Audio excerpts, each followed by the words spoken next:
कहानी की शुरुआत में हमें एयरपोर्ट दिखाया जाता है, जहां हम ब्रैड नाम के एक पायलट को देखते हैं। वो तेजी से जहाज की तरफ जा रहा होता है और साथ ही साथ वीडियो कॉल पर अपनी बेटी से बात भी कर रहा होता है। उसकी बेटी कहती है कि आज सुबह मैंने न्यूज देखी थी जिसमें बताया जा रहा था कि आप जिस एरिया में जा रहे हो वहाँ का मौसम बहुत ज्यादा खराब है, जिस वजह से और भी कई सारी फ्लाइट्स कैंसिल कर दी गई हैं। इसलिए आपको भी अपनी फ्लाइट कैंसिल करके घर वापस आना चाहिए। लेकिन ब्रैड मुस्कुराकर जवाब देता है कि मैं पहले भी कई बार ऐसे मौसम में सेफली जहाज उड़ा चुका हूँ, इसलिए तुम परेशान मत हो, मैं जल्द ही घर वापस आ जाऊंगा। ये सुनकर उसकी बेटी खुश हो जाती है और कॉल काट देती है। उसके बाद ब्रैड जहाज के केबिन में आकर को पायलट से मिलता है। को पायलट थोड़ा सा नर्वस था क्योंकि आज वो पहली बार फ्लाइट उड़ाने वाला था। तभी एक एयर होस्टेस आकर ब्रैड को बाहर बुलाती है, जहां एक पुलिस अफसर ब्रैड को बताता है कि इमरजेंसी की वजह से तुम्हें एक कातिल को अपने साथ ले जाना पड़ेगा, जिसका नाम टोनी है। टोनी एक बहुत ही ताकतवर और खतरनाक इंसान है जिस पर मर्डर का केस है और अब इसे जहाज के जरिए दूसरी कंट्री ले जाकर उम्र भर कैद के लिए जेल में डाला जाएगा। वो पुलिस अफसर ब्रैड से कहता है कि ये जिम्मेदारी हम तुम्हें इसलिए दे रहे हैं क्योंकि तुम एक काबिल और समझदार पायलट हो। ब्रैड मान जाता है और टोनी को सबसे लास्ट वाली सीट्स में बिठा देता है ताकि बाकी पैसेंजर्स को कोई परेशानी न हो। उसके बाद सभी पैसेंजर्स अपने सीट्स पर बैठ जाते हैं और ब्रैड जहाज के स्टाफ के पास आकर कंफर्म कर लेता है कि सभी पैसेंजर्स आ गए हैं, जिसके बाद जहाज टेक ऑफ कर लेती है। ऊंचाई पर पहुंचने के बाद ब्रैड जहाज को ऑटो पायलट पर लगाकर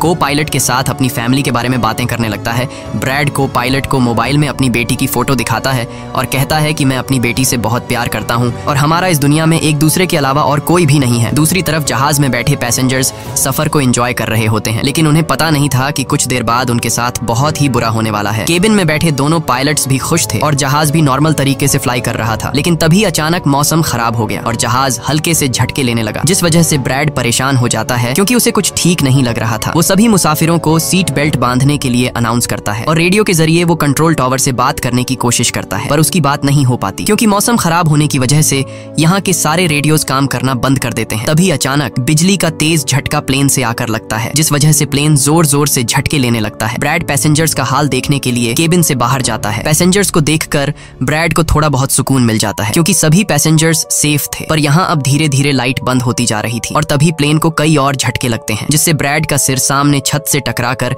नीचे गिर जाता है और उसके माथे पर चोट लग जाती है। इस सूरत हाल को देखते हुए सभी पैसेंजर्स की हालत खराब होने लगी थी। ब्रैड जल्दी से वापस केबिन में आकर अपने साथी के साथ मिलकर प्लेन को संभालने में लग जाता है। ये उनके लिए काफी मुश्किल टाइम था। मौसम खराब होने की वजह से उन्हें आगे कुछ भी नहीं दिखाई दे रहा था। ब्रैड कहता है कि हमें प्लेन को नीचे लाना होगा क्योंकि अगर प्लेन को एक और झटका लगा तो प्लेन तबाह हो सकता है। ये लोग फौरन जहाज का अल्टीट्यूड कम करने लगते हैं और जहाज तेजी से नीचे की तरफ जाने लगता है। जहाज के अंदर मौजूद पैसेंजर्स काफी ज्यादा डरे हुए थे। तभी क्रिमिनल टोनी के साथ जो पुलिस अफसर आया होता है उसके हाथ से मोबाइल छूट जाता है। वो अपने मोबाइल फोन को उठाने के लिए अपना सीट बेल्ट खोल लेता है, जिसकी मदद करने के लिए एक एयर होस्टेस भी अपना सीट बेल्ट खोलकर आगे आती है। अब क्योंकि प्लेन तेजी से नीचे की तरफ जा रहा था, जिस वजह से उनका सीट बेल्ट खुलते ही ये दोनों तेजी से ऊपर छत से टकरा जाते हैं।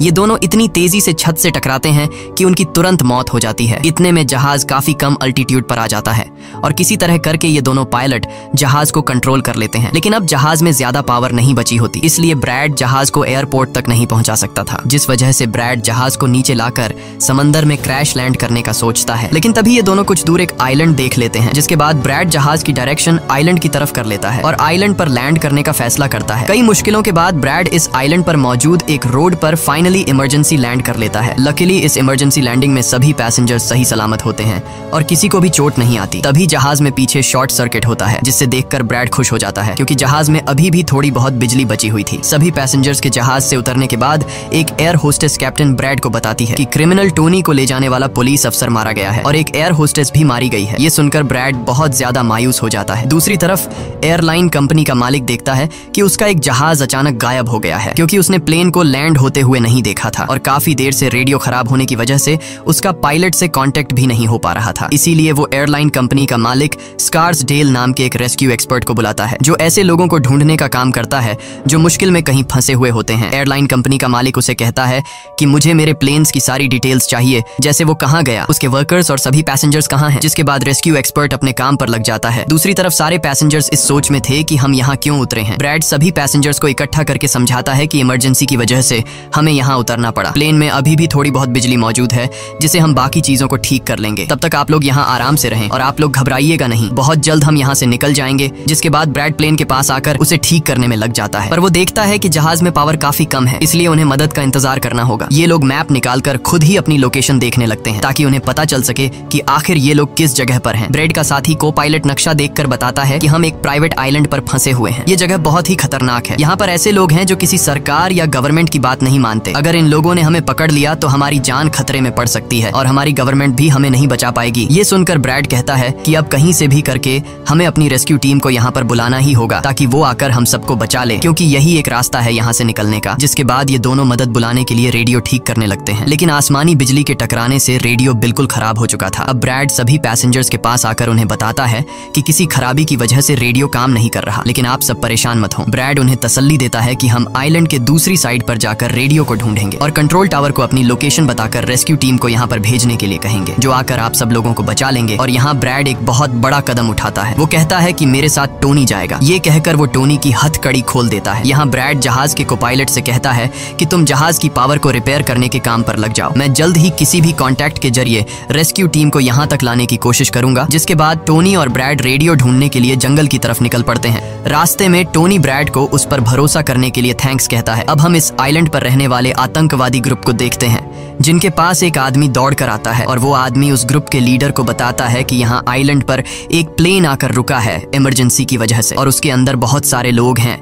जो अलग अलग कंट्रीज से हैं। ये सुनकर ग्रुप का लीडर उस आदमी को कुछ पैसे देता है और ग्रुप का लीडर अपनी टीम से तैयार होने को कहता है। आइलैंड के जंगल में ब्रैड और टोनी आगे बढ़ रहे होते हैं। टोनी ब्रैड से पूछता है कि तुमने मुझे आजाद क्यों किया और अब मुझे कहाँ लेकर जा रहे हो। तब ब्रैड उसे कहता है क्योंकि मैं तुम्हारी वजह से सबको खतरे में नहीं डाल सकता और यहाँ एक खतरनाक आतंकवादी ग्रुप है जिसका मेरे साथ मिलकर तुम्हें सामना करना है। तब टोनी ब्रैड से कहता है कि मैं एक मिलिट्री बैकग्राउंड से हूँ और मैं यूएस मिलिट्री में कई साल ड्यूटी कर चुका हूँ। कुछ ही देर में पीछे से टोनी की आवाज आनी बंद हो जाती है। जब ब्रैड पीछे मुड़कर देखता है तो टोनी वहाँ नहीं था। वो ब्रैड से अपनी जान छुड़ाकर भाग चुका था और अब ब्रैड अकेले ही जंगल में आगे निकल पड़ता है। जंगल में आगे बढ़ते हुए ब्रैड एक खाली पड़ी फैक्ट्री में जाता है जहाँ वो एक टेलीफोन को ढूंढ लेता है, लेकिन वो पुराने जमाने का टेलीफोन खराब पड़ा हुआ था। जिसके बाद ब्रैड साइड पर लगे उस टेलीफोन के तार जोड़ने लगता है और टेलीफोन काम करने लग जाता है। ब्रैड जल्दी से कंपनी के हेल्पलाइन पर कॉल करता है। ब्रैड हेल्पलाइन को अपनी लोकेशन और सब कुछ बता देता है, लेकिन लाइन में कोई गड़बड़ी होने की वजह से सामने वाले इंसान तक उसकी आवाज ठीक से नहीं पहुंच रही होती, जिस वजह से हेल्पलाइन वाले ब्रैड की कॉल काट लेते हैं। तब ब्रैड को एक आइडिया आता है। वो अपनी बेटी को कॉल करता है और उसे अपनी लोकेशन और बाकी सारी चीजें एक पेपर पर लिखकर उसके ऑफिस तक पहुंचाने को कहता है। तभी बातचीत के दौरान पीछे से एक आदमी आकर ब्रैड पर हमला कर देता है,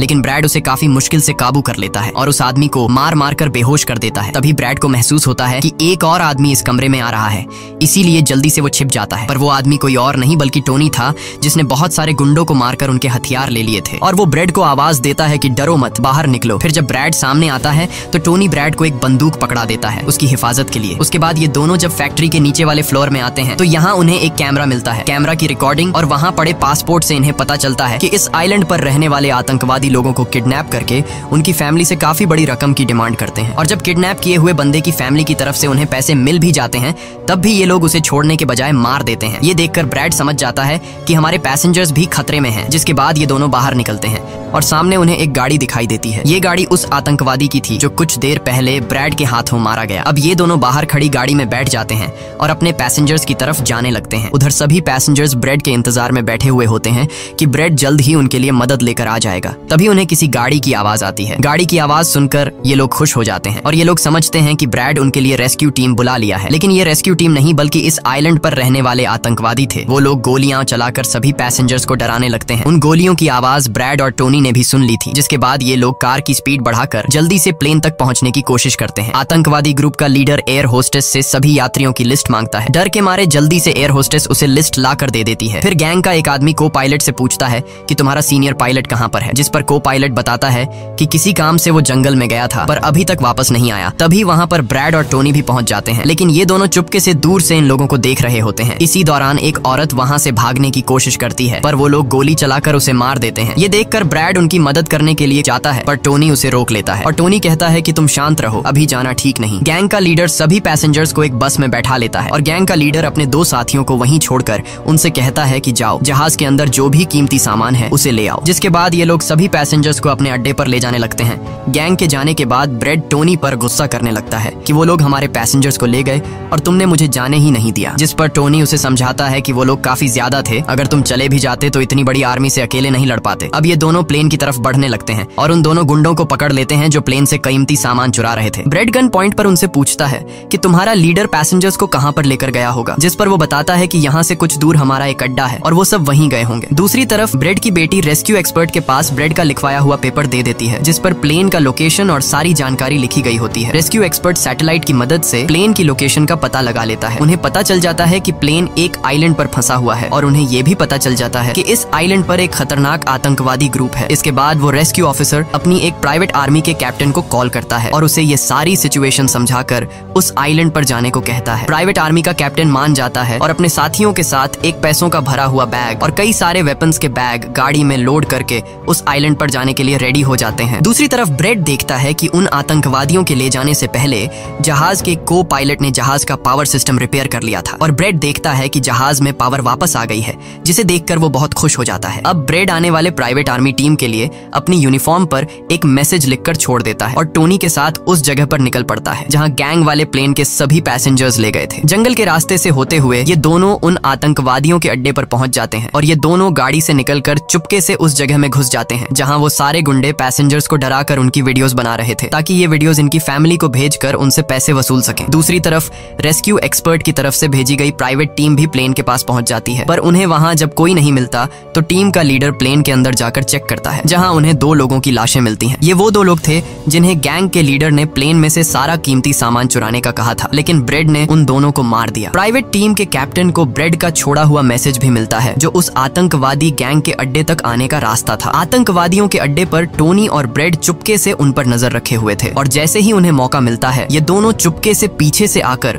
2 आतंकवादियों को मार देते हैं। फिर ये दोनों चुपके से आगे बढ़ते हैं और एक कमरे के बाहर जा पहुंचते हैं। इस कमरे के अंदर सभी पैसेंजर्स को कैद करके रखा गया था। अब ब्रेड इन लोगों को छुड़ाना तो चाहता था, पर वहाँ बहुत सारे गार्ड्स पहरा दे रहे थे और ब्रेड के पास दरवाजे का ताला खोलने की चाबी भी नहीं थी। इसके बाद ये दोनों एक एक करके उन गार्ड्स को मार गिराते हैं और टोनी तो हथौड़ा उठाकर कई सारे गार्ड्स को हथौड़े से मार देता है। यहाँ ब्रेड एक गार्ड से चाबी लेकर उन पैसेंजर्स को कमरे से आजाद कर देता है। वो उनसे कहता है कि जल्दी से उसी बस में बैठ जाओ जिसमें तुम सबको आतंकवादियों ने यहाँ लाया था, और वो सभी जल्दी से उस बस में जाकर बैठ जाते हैं। तभी टोनी ब्रेड के पास आकर बताता है कि यहाँ से गाड़ी के जरिए बाहर निकलने का सिर्फ एक ही रास्ता है, मगर वहाँ कई सारे गुंडे बंदूक लिए खड़े हैं जो हमें देखते ही हम पर गोलियां बरसाना शुरू कर देंगे। जब ब्रेड पैसेंजर्स की तरफ देखता है तो वो सभी बहुत ज्यादा डरे हुए होते हैं। अब यहाँ ब्रेड अपनी जान को खतरे में डालते हुए एक फैसला करता है और टोनी से कहता है कि मैं वहाँ पर मौजूद सभी आतंकवादियों का ध्यान भटकाऊंगा और तुम मौके का फायदा उठाते हुए सभी पैसेंजर्स को यहाँ से ले जाना। अब पहले तो टोनी ब्रेड को ऐसा करने से मना करता है।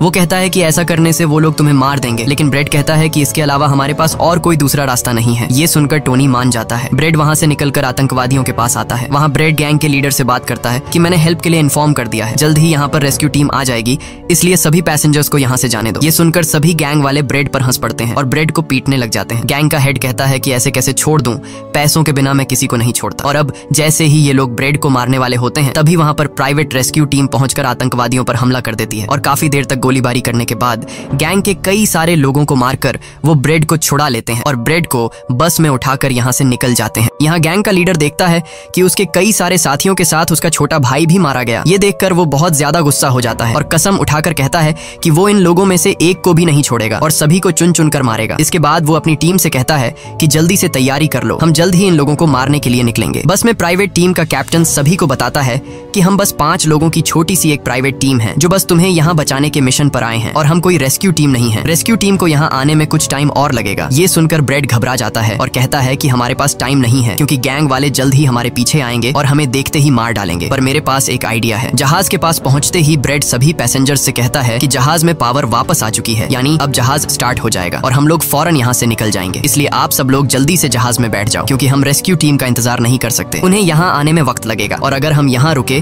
तो उन आतंकवादियों के हाथों मारे जाएंगे। ये सुनकर सारे लोग प्लेन में बैठ जाते हैं जबकि ब्रेड प्लेन की तमाम चेकिंग करने में लग जाता है और प्राइवेट टीम के लोग पहले से आने वाले खतरे के लिए तैयार बैठ जाते हैं। तभी अचानक वो आतंकवादी ग्रुप आकर उन पर हमला कर देता है, जिन्हें देखकर प्राइवेट टीम उन्हें रोकने में लग जाती है और यहाँ दोनों तरफ से काफी गोलीबारी होती है। पर इस प्राइवेट टीम के पास काफी अच्छी गन्स थी जिस वजह से वो बहुत सारे गुंडों को मार देते हैं। ब्रेड जल्दी से प्राइवेट टीम के लीडर को बताता है कि मैं अगले 5 मिनट बाद जहाज को स्टार्ट करने वाला हूँ और तुम सब भी जल्दी से जहाज में चढ़ जाना। इसके बाद ब्रेड टोनी के पास जाता है और उसका शुक्रिया अदा करता है कि तुमने मेरे इतने मुश्किल वक्त में साथ दिया। ब्रेड खुद को गोलियों से बचाते हुए अंदर जहाज में आकर अपने केबिन में बैठ जाता है और अपने साथी को पायलट के साथ मिलकर प्लेन को स्टार्ट करने में लग जाता है। उधर टोनी के पास गोलियां खत्म हो जाती हैं और जब वो बुलेट्स ढूंढने के लिए प्राइवेट टीम का बैग चेक करता है तो उसे वहां पैसों से भरा हुआ एक बैग मिलता है। लेकिन इस वक्त टोनी पैसों को छोड़कर दूसरी बैग से गोलियां निकालकर दोबारा आतंकवादियों से लड़ने लगता है। यहाँ तब तक ब्रेड भी प्लेन को राइट साइड पर घुमा देता है। अब प्राइवेट टीम के सोल्जर्स भी एक एक करके जहाज में चढ़ने लगते हैं और टोनी उन्हें कवर फायर देता है। पावर आने की वजह से रेडियो भी काम करने लग जाता है। अब ब्रेड को प्लेन कंपनी का मालिक बताता है कि मैं तुम्हें कोई सुरक्षित जगह बता दूंगा जहां तुम जा सकते हो। अब सभी लोग जहाज में चढ़ जाते हैं पर टोनी नहीं चढ़ता। वो पैसों से भरा बैग लेकर वहां से भागने लगता है क्योंकि अगर वो इनके साथ प्लेन में वापस गया तो पुलिस वाले उसे फिर से पकड़कर जेल में डाल देंगे। गैंग का लीडर अपने साथियों को मरता हुआ देखकर गुस्से से पागल हो जाता है। वो प्लेन के सामने रॉकेट लॉन्चर लाकर उन्हें एक ही झटके में उड़ाने का सोचता है, लेकिन सही टाइम पर टोनी उसे देख लेता है। अब टोनी जल्दी से बंदूक उठाकर उसे शूट करके मार देता है और सभी लोगों की जान बचा लेता है। ये देखकर ब्रेड टोनी के इस काम से बहुत खुश हो जाता है और ब्रेड अपनी पूरी ताकत लगाकर प्लेन उड़ाने में कामयाब हो ही जाता है। ये देखकर टोनी सभी पैसेंजर्स और ब्रेड के लिए खुश होता है और पैसों का भरा हुआ बैग लेकर जंगल की तरफ भाग जाता है। ब्रेड जहाज को इस आइलैंड से दूर ले जाता है और जहाज का मालिक उसे एक एयरपोर्ट के बारे में बताता है जहां ये लोग जा सकते थे, जो अब इनके काफी करीब था। ब्रेड एयरलाइन कंपनी के मालिक की बताई हुई जगह की तरफ जहाज को ले जाता है, लेकिन तभी एक बार फिर जहाज के इंजन में आग लग जाती है और जहाज तबाह होने लगता है। इसलिए ब्रेड दोबारा से इमरजेंसी वार्निंग ऑन करता है और धीरे धीरे जहाज को नीचे रनवे पर लाने की कोशिश करता है। फाइनली बड़ी मुश्किल के बाद ब्रेड जहाज को रनवे पर उतार देता है और सब लोगों की जान बच जाती है। ब्रेड और उसका साथी को पायलट काफी खुश हो जाते हैं। उधर प्लेन कंपनी का मालिक और उसकी टीम भी बेहद खुश थी। अब ब्रेड पैसेंजर्स का हाल देखने के लिए पीछे जाता है तो वो देखता है कि सभी पैसेंजर्स सेफ हैं और ये देखकर उसके दिल को सुकून मिल जाता है। वहाँ खड़े सभी पैसेंजर्स ब्रेड के लिए तालियां बजाने लगते हैं और ब्रेड का शुक्रिया अदा करते हैं। कुछ ही देर में वहाँ उनके लिए रेस्क्यू टीम भी आ जाती है, जिसे देखकर सभी पैसेंजर्स खुश हो जाते हैं। यहाँ ब्रेड सभी पैसेंजर्स को रेस्क्यू टीम के साथ भेज देता है और कैप्टन फाइनली सुकून की सांस लेते हुए जहाज की सीढ़ियों पर बैठकर अपनी बेटी से कॉल पर बात करता है। इसी के साथ ये कहानी खत्म हो जाती है। अगर आपको वीडियो अच्छी लगी हो तो हमारे चैनल को सब्सक्राइब और वीडियो को लाइक जरूर कीजिएगा।